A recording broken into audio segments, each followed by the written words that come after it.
عليكم ورحمة الله وبركاته. أعوذ بالله من الشيطان الرجيم. بسم الله الرحمن الرحيم. اللهم صل على سيدنا ونبينا وصفينا وحبيبنا مولانا محمد وعلى آله وأصحابه وبارك وسلم. আলহামদুলিল্লাহ, সমস্ত তারিফ ও প্রশংসা সেই মহান আল্লাহ তাআলার জন্য। তারপরে পরে আল্লাহ তাআলা যে নবীজির উসিলায় আমাদেরকে বিশ্বজগতে পাঠিয়েছেন, সে নবীজির উপরে শত কোটি দরুদ ও সালাম বর্ষিত হোক। সকলে বলেন যে আল্লাহুম্মা আমিন। সাল্লাল্লাহু আলাইহি ওয়াসাল্লাম। অন্যান্য নবী আলাইহিস সালাম গণেরা আমাদের নবীজির উম্মত হওয়ার জন্য দোয়া করেছিলেন।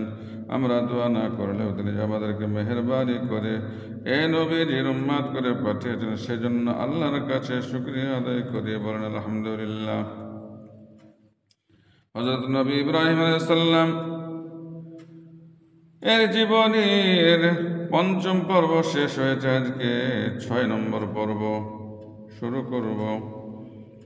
আউযু বিল্লাহি মিনাশ শাইতানির রাজিম। বিসমিল্লাহির রহমানির রহিম।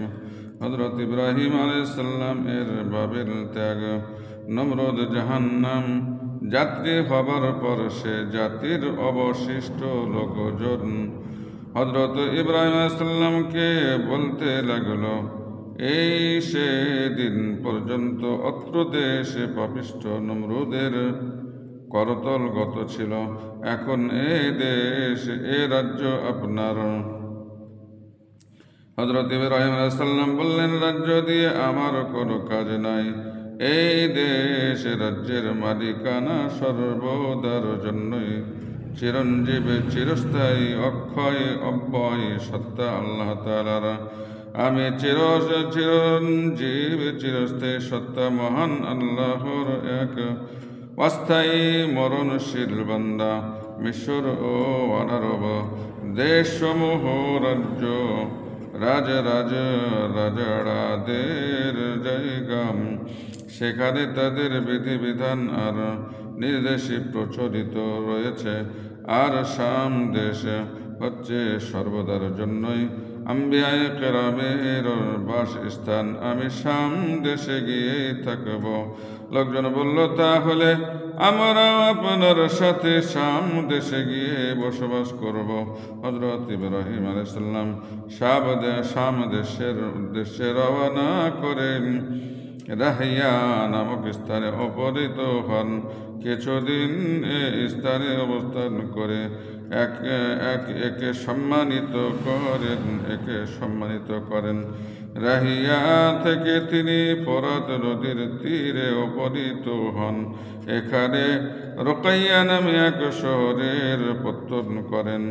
ফোরাত নদীর তীরস্থ রোকাইয়া শহর থেকে তিনি হলব শহরে আসেন। হলব থেকে হরবে আহমারে এবং সেখান থেকে ইয়ামানে গমন করেন।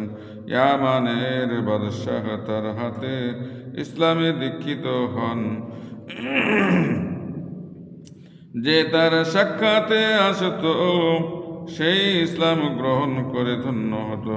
ইয়ামান থেকে দামেস্কে পৌঁছেন।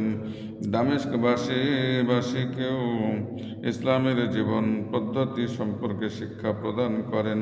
দামেস্ক থেকে তিনি তাইয়েব শহরে উপনীত হন। তার আগমনে শহরবাসী শোকরে পাহাড়ের দিকে পালিয়ে যায়।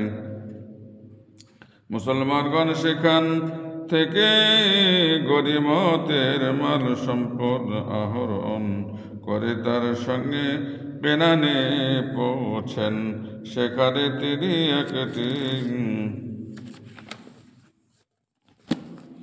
একটি ঝর্ণা প্রবাহমান দেখতে পেয়ে সঙ্গীদেরকে বললেন, এই ঝর্ণার পানি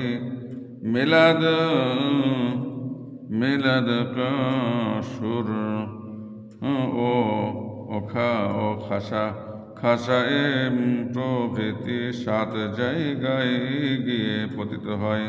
সেখানকার লোকেরা সমকামিতা দোষে দুষ্ট পুরুষ নারী নির্বিশেষে তাদের সকলে মানবতা বিরোধী এই ঘৃণ্য অপকর্মে লিপ্ত। তাদের আরেক নৈতিক অপরাধ হলো তারা যারা